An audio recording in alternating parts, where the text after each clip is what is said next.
It was very toxic, and I knew from the beginning that he was not treating her correctly. I saw proof with my own eyes. I heard calls between them, calls to my wife. I heard many things that a father who loves his daughter very deeply should never have to put up with. That's the father of Courtney Clenney. She's been charged with murdering her boyfriend, Christian Obumseli. Now, Courtney Clenney made millions of dollars on OnlyFans. These are the mild photos from Instagram, right?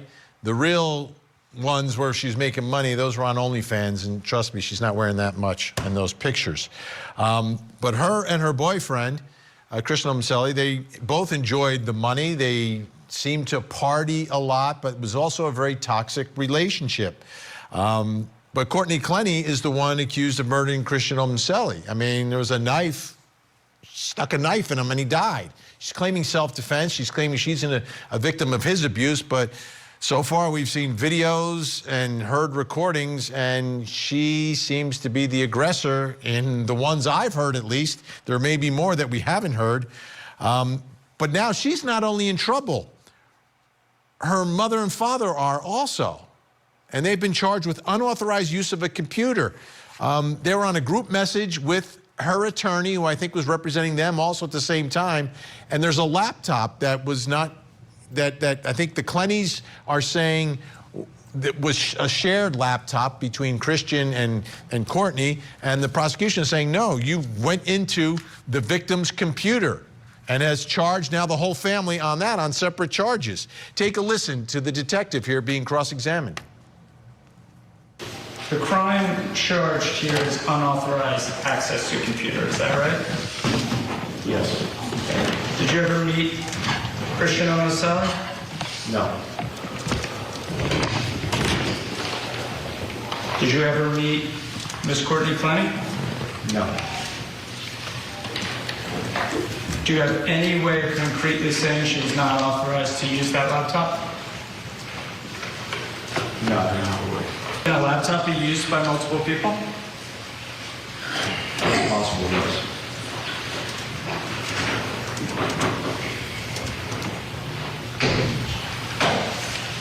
Do you have any evidence that Mr. Obumseli prohibited Miss Courtney Clenney from using that computer? No. And the argument in page 5 of defense's A is that because the messages discuss the commission of a crime cannot be protected by attorney-client privilege. Is that right? Yes. And safe to say we disagree on whether the crime occurred. Objection, Judge, argument. There's a lot of pretrial work being done here, so no trial date has been set yet, but we're continuing to track every development in this case. Let's bring back in our think tank, Bernarda Villalona, Paulette Lofton, and of course, Ben Chu. Bernarda, do you think it was fair for prosecutors to go after the parents? Whew, Benny, quite honestly, I mean, I think they're trying to apply pressure on the parents. That's why they went after the parents. Not to say that the parents are going to testify against their own daughter. I find that highly unlikely, but they're definitely sending a message out to the community, to the public, that any type of interference in any law enforcement investigation won't be tolerated. And Paulette, what happened here, though, is they were in communication with the attorney and getting like instructions on what to do and get into the computer and how we're going to handle what we get in the computer for chain of custody, everything else. It was really a strange set of facts here. Absolutely. It really muddies the water for defense. Anytime messages are released that should be or may be covered by attorney-client privilege, that's definitely worrisome for defense. So that I think that's really going to affect the outcome of this trial. Now, Ben Chu, the big case here is the murder case. She's claiming self-defense.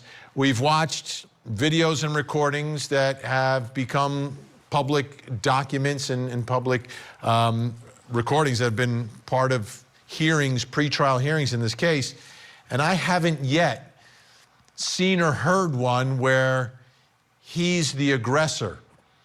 I think for them to have any chance here, they need to produce some evidence on video, on audio, somehow, where he is the one going after her. Because every time I see these things, she's going after him.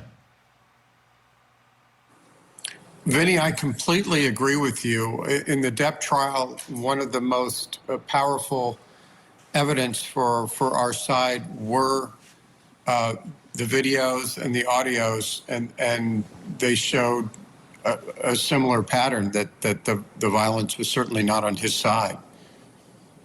Yeah, I compare this couple to Amber and Johnny.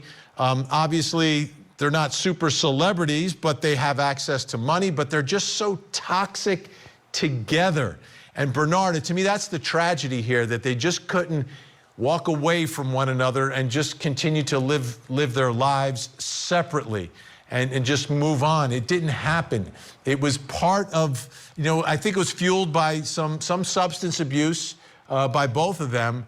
But at the end of the day, what do you think the jury is going to be most interested in hearing or seeing? The videos or testimony from the defendant describing what she said was the abuse that she was taking?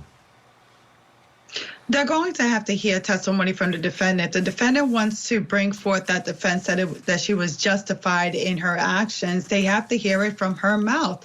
I hope that the jury doesn't get caught up in that, oh, no, she's a female. A female is not going to attack the male, because look at these videos. It's very clear that she's the one that was attacking the victim in this case, as opposed to the other way around. But in the end, they're going to have to hear from her and try to find her testimony credible and believable, and I just don't see it, especially since the way that she describes how the knife ended up in his body is contrary to the medical evidence that's going to be provided at trial. Well, there's a lot of precedents for that. We saw that, Ben. Amber versus Johnny. The world believed and the jury believed that Amber was the aggressor in that relationship. So maybe we're in a space now where a jury can look at it. But anyway, no trial date yet, but we are still on top of it.